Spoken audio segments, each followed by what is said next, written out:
আলহামদুলিল্লাহ নাহমাদুহু ওয়া নাস্তাঈনুহু ওয়া নাস্তাগফিরুহু ওয়া নু'মিনু বিহি ওয়া নাতাওয়াক্কালু আলাইহি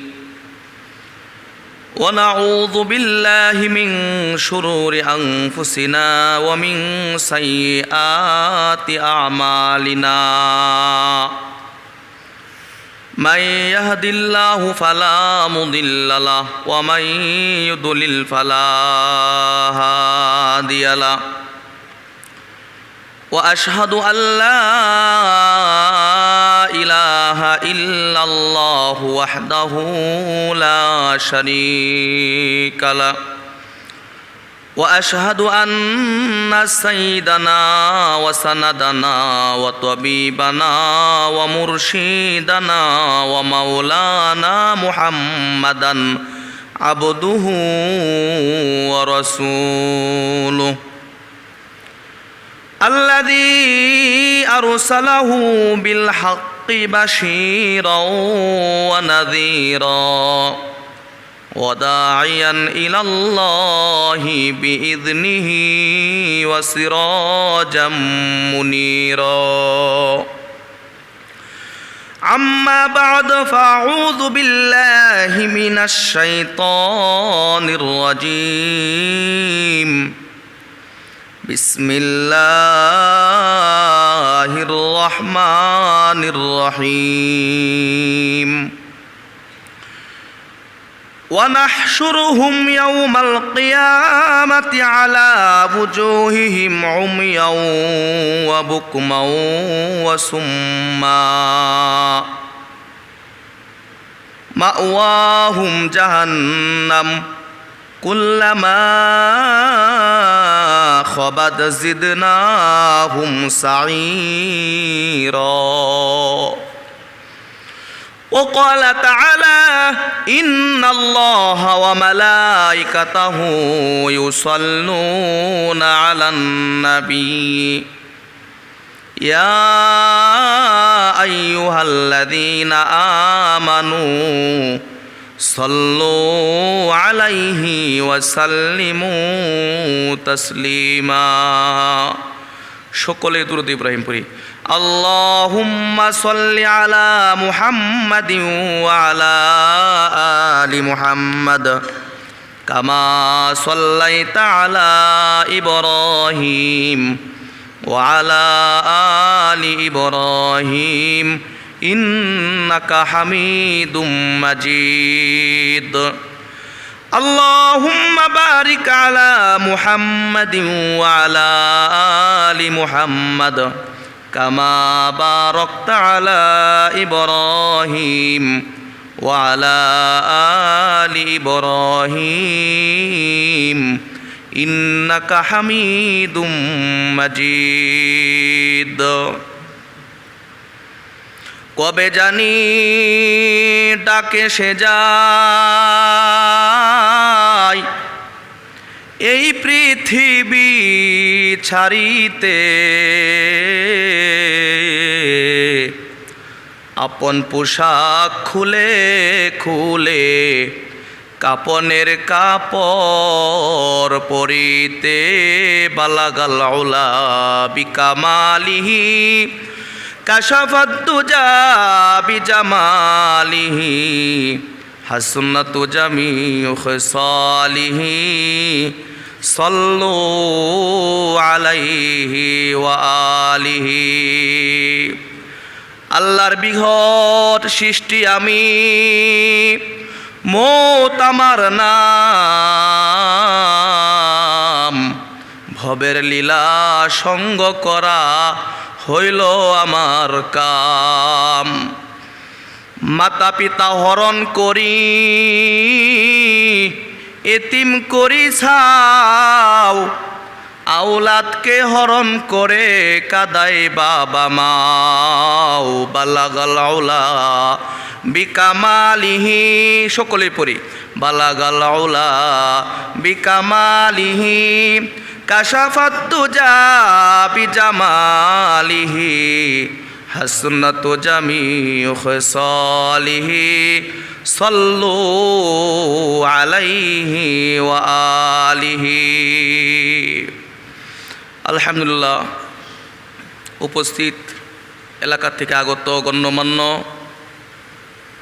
প্রিয় মুসল্লিয়ান ইকরাম, আল্লাহ পাকের দরবারে লক্ষ কোটি কোটি শুকরিয়া আদায় করি, যিনি আমাদেরকে তার ঘরে আসার জন্য, বসার জন্য, কিছু কথা বলা এবং শোনার জন্য যে পাক জাত রব্বুল আলামিন আমাদেরকে তৌফিক দিয়েছেন, তার দরবারে প্রাণ উজাড় করে শুকরিয়া আদায় করি আলহামদুলিল্লাহ।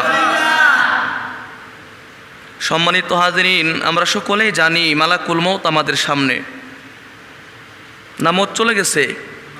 সকলের সামনেই মৃত্যু, আমাদের সকলের সামনেই মালাকুল মউত বাঘের মতো তিনি অপেক্ষা করতেছে কখন আমার হায়াত শেষ হবে আর মালাকুল মউত আমার সামনে চলে আসবে। ঠিক কিনা বলেন? এই মৃত্যুকে সামনে রেখেও আমরা আল্লাহ পাকের গোলামি করি না। মৃত্যুকে সামনে রেখেও আমি গুনাহ ছাড়তে পারতেছি না, মৃত্যুকে সামনে রেখেও অন্যায় কাজ ছাড়তেছি না, মৃত্যুকে সামনে রেখেও অপরাধ জগৎ থেকে আমি ফিরে আসতেছি না। ঠিক কিনা বলেন? কিন্তু প্রত্যেকটা মানুষকেই অন্ধকার কবরে তার যাইতে হবেই হবে। ঠিক কিনা বলেন? আমি যত বড়ই হই না কেন, মৃত্যুর হাত থেকে কেউ রেহাই পাবে না। বড় বড় লিডার তারা চলে গেছে, আপনি আমি আমরা সকলেই চলার রাস্তা। বাহন আমাদের সামনে আসতেছে, সরি আমাদের সামনে আসতেছে, কিন্তু আমরা এখনো সেজে গুজে আল্লাহর রঙে রঙিন হই নাই। ঠিক কিনা বলেন? কবরে যাওয়ার আগে যদি আমার আমলকে সুন্দর না করতে পারি, তাহলে সেই কবরটা হয়ে যাবে আমার জাহান্নামের গর্ত, আর মৃত্যুর সময় আমার ঈমান নসিব হবে না।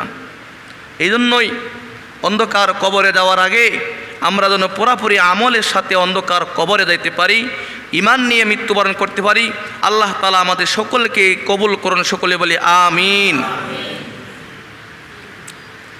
তো সম্মানিত হাজিরিন, আপনাদের সামনে গত সপ্তাহে কিছু আলোচনা হয়েছিল মেরাজের।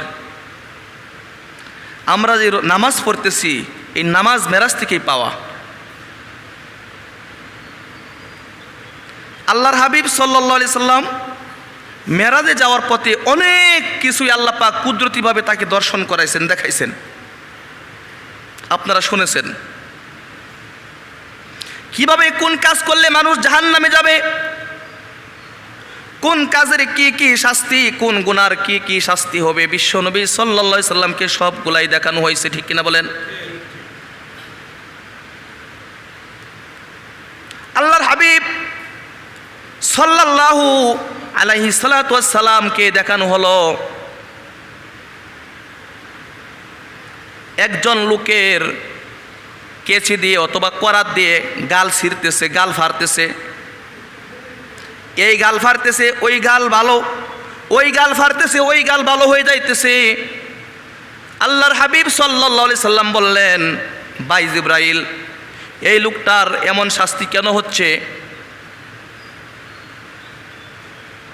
জিবরাইল আমিন বললেন, ইয়া রাসূলুল্লাহ, ইয়া হাবিবাল্লাহ, এই লোকটা আজীবন তার জীবনে মিথ্যা কথা বলতো, সদা সর্বদাই সে মিথ্যার উপরেই থাকতো, তার গালকে মিথ্যা কাজে ব্যবহার করত, মিথ্যা কথায় ব্যবহার করত, মিথ্যা সাক্ষী দিত। ঠিক কিনা বলেন?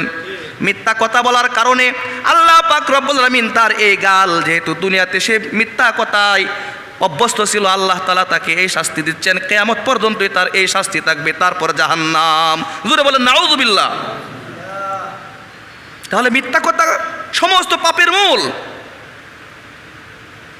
আমরা মিথ্যা বলে ফেলি, পরস্পর অনরল মিথ্যা বলতেছি, কিন্তু মিথ্যা যে কত বড় পাপ, সমস্ত পাপের মা মিথ্যা। মিথ্যা কথা বলে মানুষ একে অপরের সাথে ঝগড়া হয়ে যায়। ঠিক কিনা বলেন? আল্লাহর হাবিব সাল্লাল্লাহু আলাইহি সাল্লাম আবার সামনে আগাইলেন, চলতেছেন, এবার সামনে দেখলেন একজন লোক শোয়া অবস্থা, তার পাশে আরেকজন লোক একটা বড় পাথর নিয়ে তার মাথায় আঘাত করতেছে। শোয়া লোকটার মাথায় আঘাত করতেছে, আর তার মাথা ছিন্ন বিচ্ছিন্ন হয়ে যাইতেছে, মাথা ভেঙে টুকরা টুকরা হয়ে যাচ্ছে। ওই পাথর দূরে সরে গেছে, পাথর দূরে সরে যাচ্ছে। ওই লোকটা অর্থাৎ ফেরেশতা পাথর আনতে যায়, আবার তার মাথা পূর্বের মতো ভালো হয়ে যায়। আবার পাথর মারে, আবার তার মাথা ছিন্ন বিচ্ছিন্ন হয়ে যায়। আবার পাথর আনতে যায়, আবার মাথা ভালো হয়ে যায়। এই অবস্থা তার শাস্তি হচ্ছে। বিশ্বনবী সাল্লাল্লাহু আলাইহি সাল্লাম বললেন, ভাই জিবরাইল, এই লোকটাকে কেন এভাবে শাস্তি দেওয়া হচ্ছে? জিবরাইল আমিন বললেন, ইয়া রাসূলুল্লাহ, ইয়া হাবিবাল্লাহ, এই লোকটাকে আল্লাহ রাব্বুল আলামিন বিবেক দিছিলেন, বুদ্ধি দিছিলেন, জ্ঞান দিছিলেন। সে কোরআনের সব জানতো, সে কোরআনের উপর আমল করে নাই, আল্লাহর কালামকে সে মানে নাই, আল্লাহর কালামকে সে মানে নাই, কোরআনের উপর সে আমল করে নাই। রাতের বেলা আরামের ঘুম, সে ঘুমাইতো, কিন্তু নামাজ পড়তো না, তিলাওয়াত করতো না। আল্লাহ পাকের সেই বিবেক দেওয়া, সেই বিবেকটাকে সে কাজে লাগাইতো না। এই জন্য আল্লাহ রাব্বুল আলামিন তাকে এই মাথার উপরে বারবার আঘাত করতেছে। কিয়ামত পর্যন্ত তার এই আঘাত করা হবে। জোরে বলেন নাউযুবিল্লাহ। আমরা মানুষ, আমাদেরকে আল্লাহ পাক বিবেক দিচ্ছেন, আমার বুঝ শক্তি দিচ্ছেন, তারপরেও কেন আমি আমার এই জ্ঞানকে আল্লাহর দিকে ঘোরাচ্ছি না? ঠিক কিনা বলেন? আমি সব বুঝি কিন্তু আমি আল্লাহর কালামকে বুঝি নাই, আমি সব বুঝি কিন্তু আল্লাহর হুকুমকে আমি মানি নাই, আল্লাহর কোরআনকে আমি মানি নাই। যার জন্য আমার এই শাস্তি, যদি কোনো ব্যক্তি আল্লাহকে না মানে, কোরআনকে না মানে, সে রাতের বেলা ইবাদত না করে, নামাজ না পড়ে, তাহলে তাকে এই শাস্তি দেওয়া হবে। জোরে বলেন নাউযুবিল্লাহ। কত কঠিন! অথচ আমরা পৃথিবীর জমিনে বুক ফুলে হাঁটতেছি, চলতেছি। আল্লাহু আকবার। আল্লাহর হাবিব সাল্লাল্লাহু আলাইহি সাল্লাম আবার সামনে চললেন।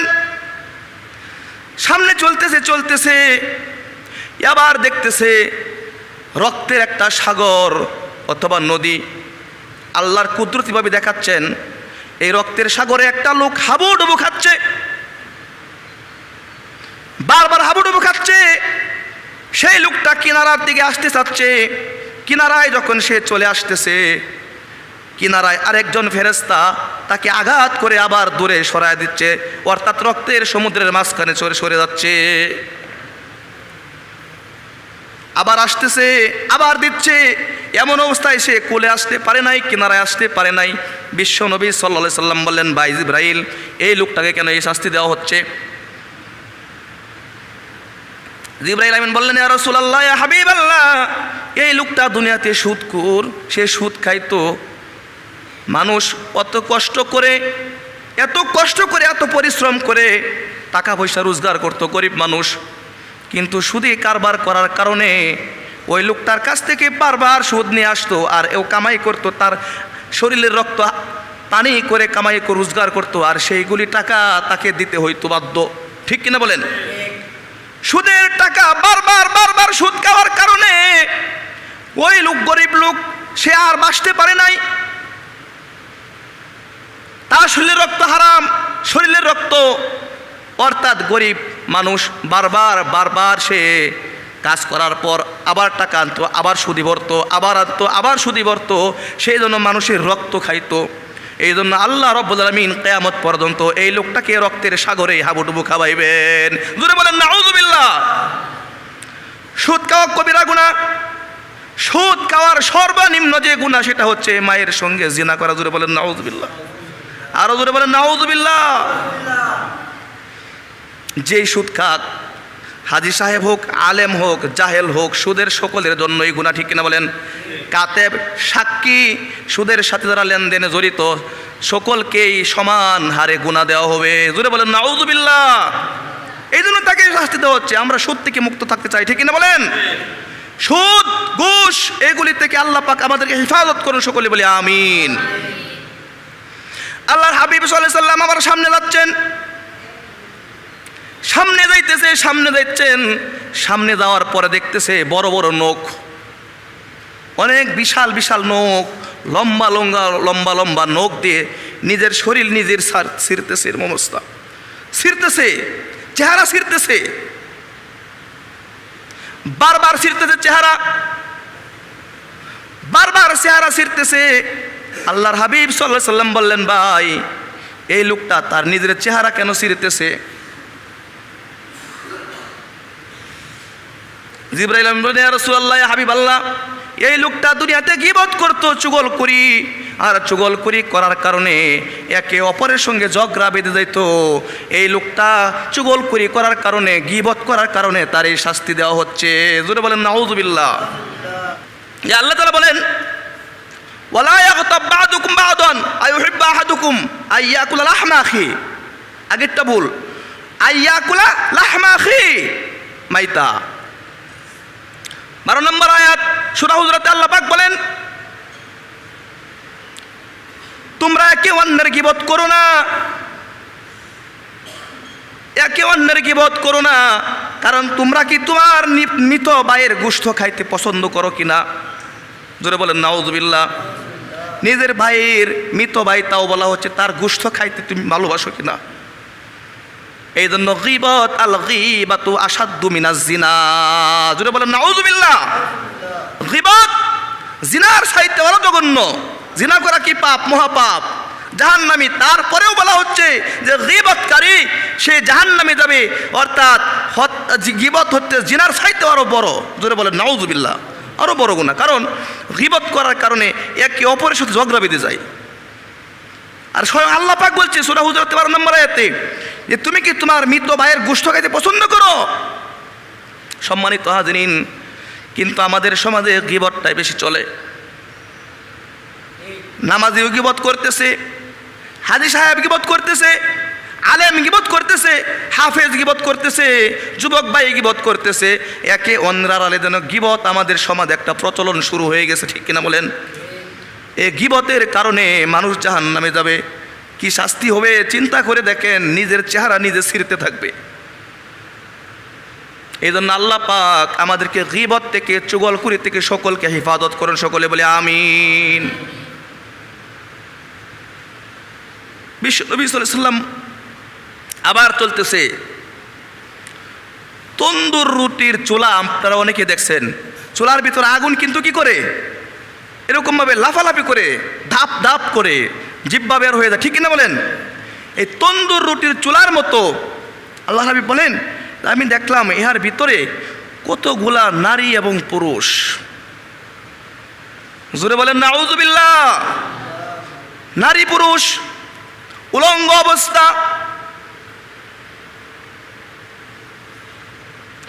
আগুনে পোড়ানো হচ্ছে। আল্লাহর হাবিব সাল্লাল্লাহু আলাইহি সাল্লাম বললেন, ভাই জিবরাইল, ওদেরকে কেন এই শাস্তি দেওয়া হচ্ছে? জিবরাইল আমিন বলেন, ইয়া রাসূলুল্লাহ, ইয়া হাবিবাল্লাহ, এদেরকে শাস্তি দেওয়া হচ্ছে এই জন্য ওরা দুনিয়াতে জিনাকারী নারী এবং পুরুষ ওরা জিনা করতো অন্যায়ভাবে। জুড়ে বলেন নাউযুবিল্লাহ। জিনাকারী কি শাস্তি? কোনো মানুষের সঙ্গে জিনা করলে যে শাস্তি হবে, তন্দুর রুটির চুলার মাধ্যমে এটা দেখানো হচ্ছে। তাদের যৌনাঙ্গে কামড়াচ্ছে, কিসবিজ করছে, অর্থাৎ এত বেহায়াপনা, নিকৃষ্টতম শাস্তি আল্লাহ পাক জাহান্নামে ওই জিনাকারীদের জন্য রেখে দিয়েছেন। জোরে বলেন নাউযুবিল্লাহ। আল্লাহ পাক আমাদের যুব সমাজকে এই কাজ থেকে হেফাজত করে। সকলে বলে আমিন। এগুলি বিশ্বনবী সাল্লাল্লাহু আলাইহি ওয়াসাল্লাম যখন আল্লাহর সঙ্গে দিদার করবে, যাওয়ার পথে আসমানের নিচে এই কাজগুলি দেখানো হচ্ছে। আর সপ্তম আকাশ থেকে নিয়ে পৃথিবী পর্যন্ত যত জায়গা আছে, সমস্ত জায়গা জাহান্নামে পরিণত হয়ে যাবে। জোরে বলেন নাউযুবিল্লাহ। আর সেই জাহান্নাম, শফি রহমাতুল্লাহ বলেন, মুফতি শফি রহমাতুল্লাহ বলেন যে জাহান্নাম জমিনের 7 তবক নিচে আল্লাহ পাক রেখে দিয়েছেন, ছোট আকারে। কোথায় রাখছে আল্লাহ পাক ভালো জানে, কিন্তু কিয়ামতের সময় বিশাল আকারে এটা বের করা হবে। জোরে বলেন নাউযুবিল্লাহ। কি জান্নাত জাহান্নাম এগুলো সত্য না? আল জান্নাতু হাক্কুন আর নারু হাক্কুন, এগুলো সত্য। এগুলো দেখানোর পর বিশ্বনবী সাল্লাল্লাহু আলাইহি ওয়াসাল্লাম সিদরাতুল মুনতাহাতে কথা বলছিলাম, এই সিদরাতুল মুনতাহা পর্যন্ত চলে গেলেন। সিদরাতুল মুনতাহা যাওয়ার পর, যেটা দুনিয়া এবং উপরের স্টেশন, দুনিয়া থেকে সপ্তম আকাশের উপরে সিদরাতুন অর্থ কি? সিদরাতুন অর্থ বড়ই গাছ। সিদরাতুল মুনতাহা শেষ স্টেশন, সেখানে বিশ্বনবী সাল্লাল্লাহু আলাইহি সাল্লাম যাওয়ার পর জিবরাইল আলাইহিস সালাম বলতেছে, ভাই ইয়া রাসূলুল্লাহ, ইয়া হাবিবাল্লাহ, আমি তো আপনার সঙ্গে আর যাইতে পারবো না, আমার ক্ষমতা এই পর্যন্ত, এখান থেকে আমি আপনার কাছে দুনিয়াতে সাক্ষাৎ করতাম, এর উপরে যাওয়ার আমার কোনো অনুমতি নাই। জোরে বলেন সুবহানাল্লাহ, আরো জোরে বলেন সুবহানাল্লাহ। আল্লাহর হাবিব বলেন, ভাই জিবরাইল, এমন জায়গায় কি কেউ আমাকে ছেড়ে দেয়? বন্ধুর কি এইরকম কাজ যে এখন আমি একা একা উপরে যাব আর আপনি চলে যাবেন আমার সঙ্গী, আপনি ছিলেন তখন, আমার তো ভয় ভয় লাগতেছে। কি যত হোক, মানুষের ভিতরে একটা ভয় আছে না গো? এখানে তাও আসমানের উপরে সিদরাতুল মুনতাহা, আপনি এতক্ষণ সঙ্গে ছিলেন, এখন আমি একা একা উপরে যাব। জিবরাইল বলেন, আগার এক শেয়ার মুয়ে বরতর ফরম, আগার এক শেয়ার মুয়ে বরতর ফরম, ফরুগে তাজাল্লি বসু জদ ফরম, ফরুগে তাজাল্লি বসু জদ ফরম। আমি যদি এখান থেকে আর সামান্যতম অগ্রসর উপর দিকে যাই, আমার 600 পাকা পুরে উষ্ণ হয়ে যাবে, 600 পাকা পুরে আমার শেষ হয়ে যাবে, অর্থাৎ আমি আর উপরের দিকে যাইতে পারবো না। জোরে বলেন সুবহানাল্লাহ। সেখানে রফ রফ নামে একটা বাহন আসছে, নাম কি বলেন? রফ রফ। এই রফ রফ একটা রফ রফ বর্তমানে অনেক গাড়িও দেখা, ডিস্ট্রিক্ট গাড়িতে অনেক সময় লিখে রাখে রফ রফ, মানে দ্রুত গতিতে চলে। তো সেই বাহন আছে, সেখানে একটা বিছানার মতো একটা কুরসি বললেই চলে। সেখানে বিশ্বনবী সাল্লাল্লাহু আলাইহি সাল্লামের জন্য আল্লাহ পাক রব্বুল আলামিন আল্লাহর পক্ষ থেকে পাঠিয়ে দিলেন। বলেন সুবহানাল্লাহ, আরো জোরে বলেন সুবহানাল্লাহ। সেই রফ রফে বিশ্বনবী সাল্লাল্লাহু আলাইহি সাল্লামকে আরোহণ করাইলেন, তিনি উপরে যায় ভিতরে যায় বসলেন। বলেন, পৃথিবীর সবচাইতে বেশি মুহাব্বতের জিনিস, বেশি মুহাব্বতের ভালোবাসার মানুষটাকে বলতে পারেন আল্লাহর কাছে? বিশ্বনবী মুহাম্মাদুর রাসূলুল্লাহ। জোরে বলেন সুবহানাল্লাহ সাল্লাল্লাহু আলাইহি সাল্লাম। তার চাইতে বেশি ভালোবাসা বিশ্বনবীকে আল্লাহ পাক এত ভালোবাসতেন, তাকে আরো সাজিমে নিয়ে গেছে। আল মিরাজ হাক্কুন, মিরাজ কি সত্য না? মিরাজ সত্য। নিতেছে নিতেছে উপরে আরো কত জায়গা আল্লাহ পাক জানে, হাজার হাজার হাজার হাজার বছরের রাস্তা পার হচ্ছে, পার হইতেছে। সেখানে আবার সিদরাতুল মুনতাহার পাশে আবার বিশ্বনবী সাল্লাল্লাহু আলাইহি সাল্লামকে জান্নাত দেখানো হচ্ছে। বলেন সুবহানাল্লাহ। কি দেখানো হচ্ছে? জান্নাত। তো জান্নাত দেখছে আল্লাহর হাবিব সাল্লাল্লাহু আলাইহি সাল্লাম, সাধারণ মুমিনদের জান্নাত দেখছে, শহীদদের জান্নাত দেখছে, এরকম অবস্থা দেখানো হচ্ছে।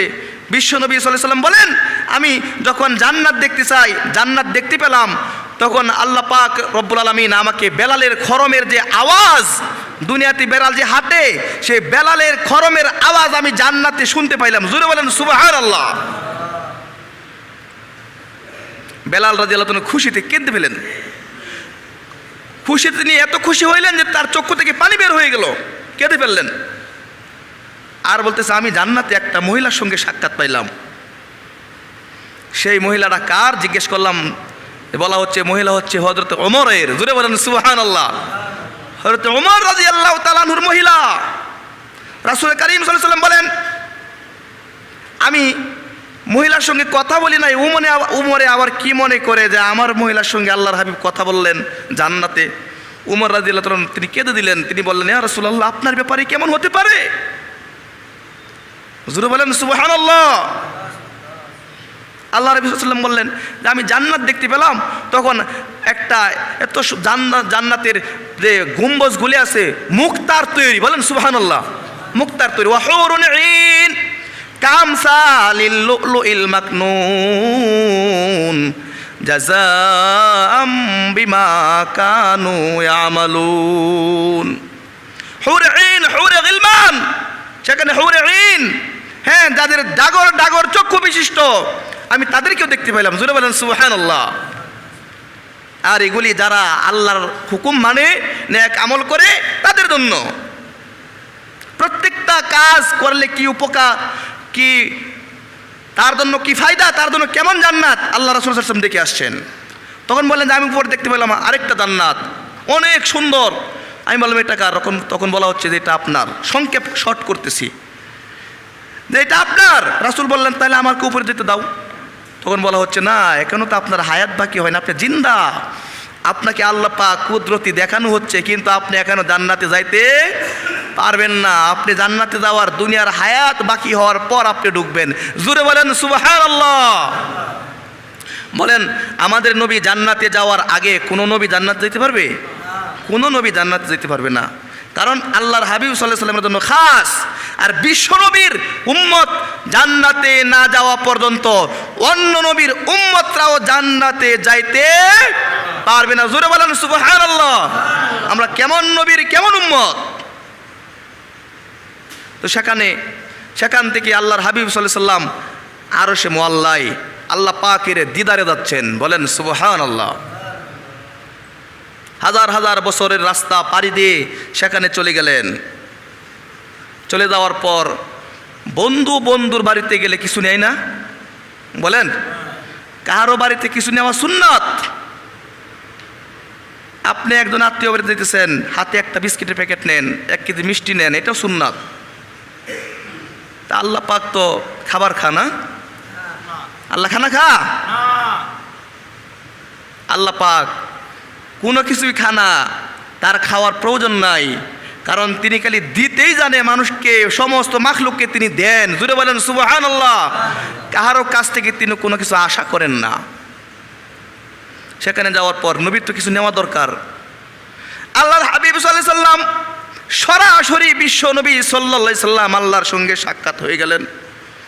সাক্ষাৎ হওয়ার পর আমরা যে নামাজে পড়ি আত্তাহিয়াতু, সকলে পড়ি আত্তাহিয়াতু লিল্লাহি ওয়াস সালাওয়াতু ওয়াত তাইয়্যিবাত। নবীকে এই কথা বললেন, প্রেমালাপ চলতেছে, সেখানে প্রথমে প্রশংসা করলেন আত্তাহিয়াতু লিল্লাহ ওয়াস সালাওয়াতু ওয়াত তাইয়্যিবাত। এই কথা বললেন আল্লাহর হাবিব সাল্লাল্লাহু আলাইহি সাল্লাম, আল্লাহ আমি তোমার জন্য কি নিয়ে আসবো?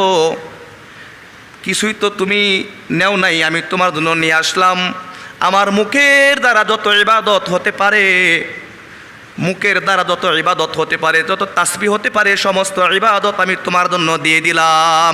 জোরে বলেন সুবহানাল্লাহ।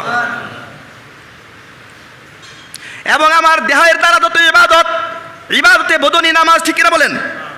ইবাদত দেহের দ্বারা যত ইবাদত হতে পারে, আমার দেহের সমস্ত ইবাদত আমি তোমার জন্য দিয়ে দিলাম। আল্লাহ আমার অর্থ সম্পদ দ্বারা যত ইবাদত হতে পারে, সমস্ত ইবাদত আমি তোমার জন্য দিয়ে দিলাম। জোরে বলেন সুবহানাল্লাহ। আমি আপনাকে বলি ইবাদত একমাত্র কার জন্য হতে হবে? আরো জোরে বলেন কার জন্য? ইবাদত আল্লাহর জন্য হতে হবে। অন্য কারো নামে ইবাদত করা জায়েজ নাই, গায়রুল্লাহ ইবাদত করা জায়েজ নাই। ইবাদতের মালিক একমাত্র আল্লাহ। এই জন্য আল্লাহ বলেন আল্লাহু লা ইলাহা ইল্লাহু আল হাইয়ুল কাইয়ুম, কারণ তিনি হচ্ছেন চিরস্থায়ী চিরজীবী, তিনি ছাড়া আর কোনো মাবুদ নাই। এই জন্য একমাত্র তিনি সব দিতে জানেন, আর কেউ দিতে পারে না। তিনি যা পারেন অন্য কেউ পারে? হায়াতের মালিক কে? জোরে বলেন। মৌতের মালিক কে? রিজিকের মালিক কে?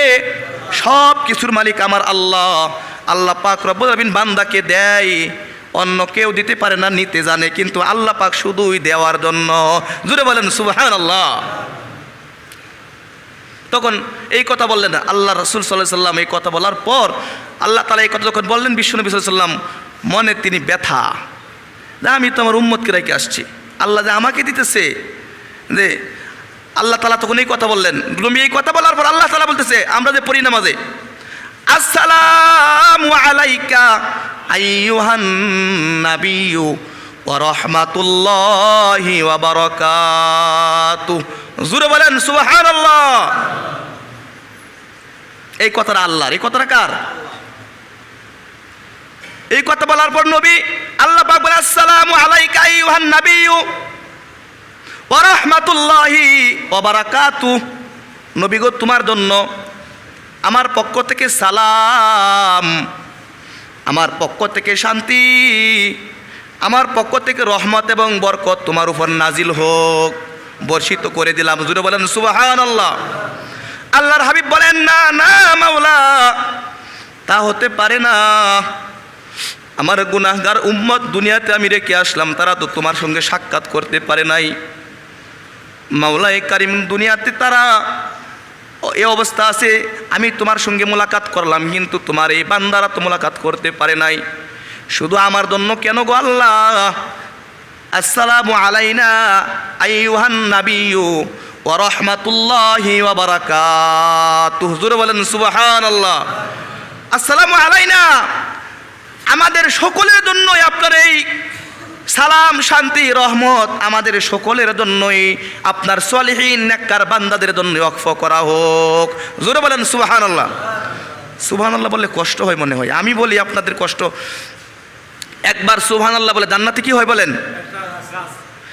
একবার কোনো ব্যক্তি সুবহানাল্লাহ বললে জান্নাতে একটা গাছ তৈরি হওয়ার, সেই গাছের এত পাওয়ার মুহূর্তের ভিতরে আল্লাহ পাক দান করে যে 500 বছর যদি একটা লোক ঘোড়া দৌড়াইতে পারে, তারপরেও সেই জান্নাতের গাছের ছায়া শেষ হবে না। জোরে বলেন সুবহানাল্লাহ। আর আমরা সুবহানাল্লাহ নিয়ে কেমন জানি একটু কৃপণতা করি, কেন কইমু? হুজুরে কইতেছে হুজুরে বলো, কিন্তু সুবহানাল্লাহ বললে যে সব আছে ভাই, সবার জন্য বলেন সুবহানাল্লাহ। বলেন আবার সুবহানাল্লাহ। সুবহানাল্লাহ বলছেনই জান্নাতে গাছ আল্লাহ পাক বপন করে দিচ্ছে, এই জন্য সুবহানাল্লাহ মাঝে মাঝে বলতে হয়। আমার নবী আপনাকে বলে নাই, আমাকে বলে নাই, উম্মতকে বলে নাই, কিন্তু নবীর উম্মত দাবিদার গোলাম আহমদ কাদিয়ানী, মুসাইলামাতুল কাযযাব, মিথ্যা নবুয়তির দাবিদার, অনেক অনেক বন্ড যারা নবুয়তি দাবি করেছে, ওরা আমার নবীর নামে মিথ্যা কুৎসা রটনা করে। জুড়ে বলেন নাউযুবিল্লাহ। গোলাম আহমদ কাদিয়ানীর যত গ্রুপ আছে, যত দল আছে, সকলকেই বাংলাদেশের উলামা ইকরাম সহ সারা বিশ্বব্যাপী তাদেরকে বলা হচ্ছে কাফের। গোলাম আহমদ কাদিয়ানী ও বলছিল যে আমি নবী। জোরে বলেন নাউযুবিল্লাহ। আরো জোরে বলেন নাউযুবিল্লাহ। নবীর পরে নবী নাই, ঠিক কিনা বলেন? নবীর পরে নবী নাই, সংসদে আইন চাই, ঠিক কিনা? সকলে বলি নবীর পরে নবী নাই, সংসদে আইন চাই। আবার বলেন নবীর পরে নবী নাই, সংসদে আইন চাই। কারণ আল্লাহ রাসূল বলেছে আনা খাতামুন নবী লা নবিয়্যা বাদ, আমি শেষ নবী, আমার পরে আর কোনো নবী আসবে না, না আসবে। এই জন্য যদি কোনো ব্যক্তি বলে, দাবি করে যে সে নবী, নবীর পরে নবী, তাহলে বাস্তব বলতে হবে সে কাফের, কাফের, কাফের, ঠিক কিনা বলেন? যে ব্যক্তি নবীর উপর, আমাদের নবীর উপর ঈমান আনে না, সেই ব্যক্তি ঈমান থাকতে পারে না, সে সরাসরি কাফের। আল্লাহকে বিশ্বাস করা ঈমান, আল্লাহর পরে নবীকে বিশ্বাস করাও কি? নবীকে যে ব্যক্তি বিশ্বাস না করবে সে কি হয় বলেন? কাফের। তো এই কথা বলতে লজ্জা কিসের? গোলাম আহমদ কাদিয়ানী কি? জোরে বলেন। গোলাম আহমদ কাদিয়ানী কি? কাফের। গোলাম আহমদ কাদিয়ানী কি? কাফের। যাই হোক, আল্লাহর হাবিব সাল্লাল্লাহু আলাইহি ওয়াসাল্লাম তখন সেখানে তিনি বললেন আসসালামু আলাইনা আইয়ুহান নাবিয়্যু ওয়া রাহমাতুল্লাহি ওয়া বারাকাতুহু। আল্লাহ, আমার উম্মত দুনিয়াতে যারা যাদেরকে আমি রেখে আসলাম তাদের জন্য সহ সকলের জন্যই, তোমার নেককার বান্দাদের জন্য তুমি এই কাজগুলি দিয়ে দাও, রহমত, বরকত, শান্তি সকলের জন্য তুমি ওয়াকফ করে দাও। বলেন সুবহানাল্লাহ। প্রেমালাপ চলতেছে, তখন সেখানে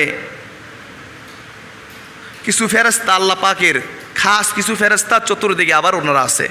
ওনারা এই কথা শুনে ওনারা সাক্ষী দেয়, আশহাদু আল্লাহ, সকলে বলি আশহাদু আল্লাহ ইলাহা ইল্লাল্লাহু ওয়া আশহাদু আন্না মুহাম্মাদান আবদুহু ওয়া রাসূলুহু। এই কথাগুলো হচ্ছে ফেরেশতাদের। ফেরেশতারা সাক্ষী দেয়, আমরা সাক্ষ্য দিলাম আল্লাহ ছাড়া কোনো মাবুদ নাই।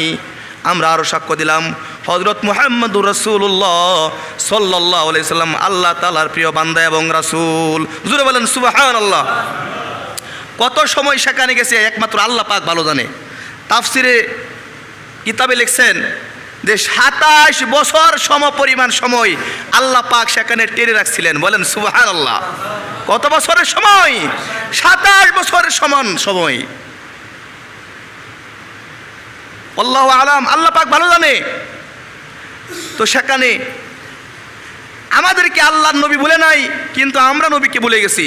নবী করিম সাল্লাল্লাহু আলাইহি ওয়াসাল্লাম সেখান থেকে যখন চলে আসলেন, আসার সময় আল্লাহ পাক বলে, হে বন্ধু, তা আমিও তো আপনাকে কিছু দিতে চাই। বলেন সুবহানাল্লাহ।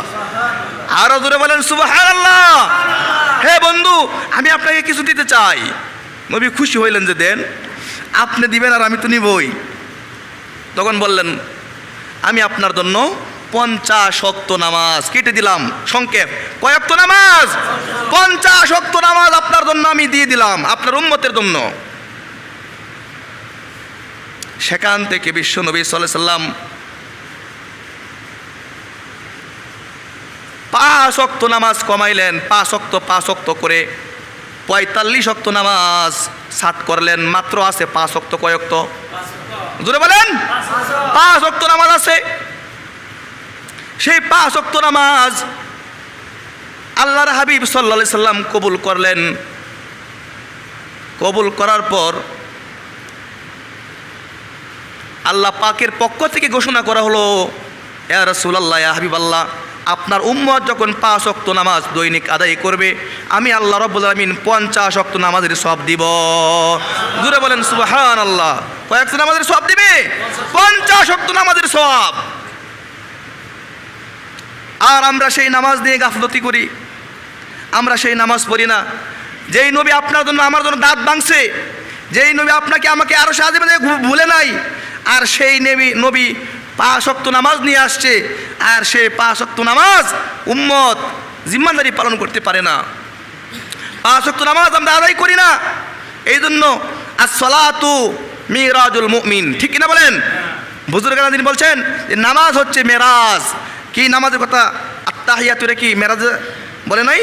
এই জন্য বলছে কোনো ব্যক্তি যখন কি করে 5 ওয়াক্ত নামাজ পড়ে, হ্যাঁ, তখন সেই জন্য মেরাজ লাভ করলো। জোরে বলেন সুবহানাল্লাহ। অর্থাৎ নামাজের চাইতে নিকটবর্তী আল্লাহর কাছে আর কিছু নাই। বান্দা যখন আল্লাহর পায়ে সিজদা দেয়, আল্লাহ তাআলা বলে, হামিদানি আবদি, আমার বান্দা আমার প্রশংসা করতেছে। জোরে বলেন সুবহানাল্লাহ। নামাজ যখন বান্দা পড়ে, আল্লাহ পাক বলে, আমার বান্দা আমার জন্য দাঁড়িয়ে গেছে। ফেরেশতার সাথে আল্লাহ পাক গর্ব করে যে আমার বান্দা, কি বলে? আমার বান্দা। দেখো ফেরেশতারা, আমার বান্দা আমার জন্য কাতার সারিবদ্ধ করে আমার কুদরতি পায়ে তারা সিজদা করে। বলেন সুবহানাল্লাহ। একমাত্র আল্লাহর নৈকট্য লাভ যদি কেউ করতে চায়, অবশ্যই তার নামাজ পড়তে হবে, ঠিক কিনা বলেন? যদি কোনো ব্যক্তি নামাজকে অস্বীকার করে, সে কাফের, ঠিক কিনা? নামাজকে অস্বীকার করলে কাফের, যাকাত অস্বীকার করলে কাফের, আল্লাহকে অস্বীকার করলে যেমন কাফের হয়, নামাজ, রোজা, হজ, যাকাত এগুলি আল্লাহ পাকের দেওয়া, ঠিক কিনা? যদি কোনো ব্যক্তি ওগুলি অস্বীকার করে, কোনো ফরজকে যদি কোনো ব্যক্তি অস্বীকার করে, তখন তার ঈমান থাকে না, সে কাফের হয়ে যায়, ঠিক কিনা বলেন? এই জন্য সম্মানিত হাজিরিন, আমাদের জন্য আল্লাহ পাক 50 ওয়াক্ত নামাজের স্থানে 5 ওয়াক্ত নামাজ পড়ার জন্য আদেশ করছে। যদি কোনো ব্যক্তি 5 ওয়াক্ত নামাজ আমরা প্রতিদিন পড়ি, তাহলে আমরা দৈনিক 50 ওয়াক্ত নামাজের সওয়াব পাইতেছি। জোরে বলেন সুবহানাল্লাহ। এই জন্য আসুন আমরা এক আল্লাহর দরবারে হাজিরা দিতে চাই ঈমান নিয়ে, ঠিক কিনা বলেন? যখন কোনো বান্দা নামাজ পড়ে, তার হাত পা, তার যে অঙ্গগুলি দিয়ে সে সিজদা করেছে, প্রত্যেকটা অঙ্গ প্রত্যঙ্গ চকচক করতে থাকবে কিয়ামতের মাঠে। বলেন সুবহানাল্লাহ। যদি কোনো ব্যক্তি 5 ওয়াক্ত নামাজ আদায় করে জামাতের সাথে আদায় করতে পারে, তার 8টা অঙ্গ জমিনে রাখতেছে। কয়টা অঙ্গ? 8টা অঙ্গ তার জমিনে লাগতেছে। তার জন্য জান্নাতের 8টা দরজা আল্লাহ পাক খুলে রাখেন। জোরে বলেন সুবহানাল্লাহ। তাহলে নামাজ পড়লে সওয়াব, নামাজ পড়লেই লাভ, না পড়লেই ক্ষতি, ঠিক কিনা বলেন? এই জন্য আসেন আমরা এক আল্লাহর গোলামি করতে চাই। গায়রুল্লাহর কোনো ইবাদত, গায়রুল্লাহর কোনো গোলামি করতে চাই না। আল্লাহ পাক রব্বুল আলামিন আমাদের সকলকেই 5 ওয়াক্ত নামাজ জামাতের সাথে পড়ার জন্য তৌফিক দান করে। সকলে বলি আমিন।